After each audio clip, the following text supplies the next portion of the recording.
미세먼지 8법입니다. 어제 국회가 올해 처음으로 법안 처리를 위해 본회의를 열고 미세먼지 대책 법안을 무더기로 통과시켰습니다. 앞으로 미세먼지가 사회재난으로 규정된다고 하는데요. 박사님, 사회재난으로 규정되면 또 어떤 의미가 있는 걸까요? 그렇죠. 어저께 국회가 이례적으로 본회의를 열고 법안을 8개나 무려 무더기로 통과를 시켰어요. 지금 아시다시피 국회는 나경원 의원의 문재인 대통령, 김정은 그 수석 대변인 발언 이거로 해서 완전히 교착 상태에 있죠. 여당, 야당이 서로 양당의 원내대표와 전체 대표를 윤리위원회에 제소까지 해놓고 지금 다른 의사일정은 완전히 진행이 막혀 있습니다. 그런데 그 충돌의 와중에서도 역시 미세먼지 문제에 대해서는 여야가 1심을 이루어서 어제 8법을 무더기로 통과시켰어요. 지금 말씀하신 이 8개 법 중에서 지금 말씀하신 국가재난안전법에 미세먼지를 포함시켰다 하는 그 대목이 제일 지금 주목을 끌거든요. 8개 법 하나하나가 다 중요하지만 이제 미세먼지도 국가재난이 대상이 됐다. 이게 그러면 어떤 의미가 있느냐 굉장히 따져봐야 될 필요가 있는데요. 국가재난이 되면 저게 예비비라든지 현재 지금 국가가 미리 항목을, 세목을 정해놓지 않고 남아있는 전체 뭉뚱그려서 있는 예비비를 바로 쓸 수 있게 돼요. 그동안에는 우리가 미세먼지가 국가 재난으로 분류가 돼 있지 않았기 때문에 정부가 돈을 쓰고 싶어도 쓸 수가 없었던 거죠.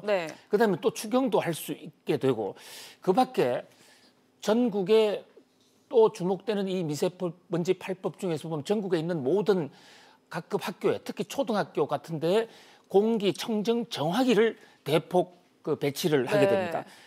특히 또 미세먼지가 지금 심각한 곳이 지하철 환승구인데요.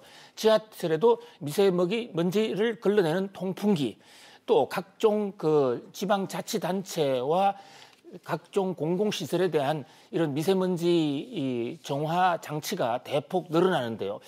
문제는 돈입니다. 어저께 국회가 무더기로 8법을 통과시키면서 어디서 재원을 마련할 것인가에 대해서는 단 한마디 언급조차 하지 않았습니다. 자, 그런 면에서 이게 지금 문제가 좀 심각하다고 볼 수가 있어요. 대통령께서는 지난주에 미세먼지가 심각할 때 추경을 해서라도 좀 미세먼지를 막자라고 미세먼지를 공격적으로 한번 잡아보자라고 얘기했어요.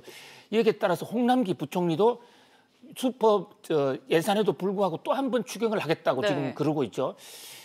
그런데 지금 이 미세먼지를 막는 추경 예산이 IMF가 주장하고 있는 경기 진작을 위한 추경하고는 조금 결이 다른 방향이 좀 다른 거거든요.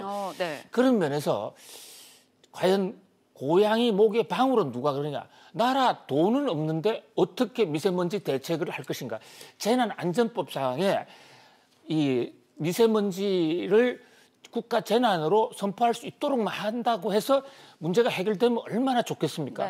그렇다면 우리의 지금 대학 입시 문제 또는 부동산 대책 문제 이런 것도 전부 국가 재난법상 재난으로 포함시키면 다 해결될 수 있는 거 아닙니까? 문제는 역시 돈이거든요. 자, 그래서 지금부터 그 재원을 어떻게 마련해 가는가에 대한 세심한 배려가 있어야 될 것 같고요. 지금 우리나라 빚이 다른 나라에 비해서는 좀 적다고는 하지만 공무원 연금과 군인 연금의 미충당 부채까지 합하면 우리도 국가 부채가 그렇게 만만치가 않습니다. 추경을 하는 것도 중요하지만 그 추경을 한 돈 가지고 어디다 쓸 것인가 여기에 대해서도 지금부터 꼼꼼하게 살펴야 될 것으로 보입니다. 미세먼지 8법 재원 마련 방안이 필요해 보입니다. 계속해서 세 번째 키워드입니다.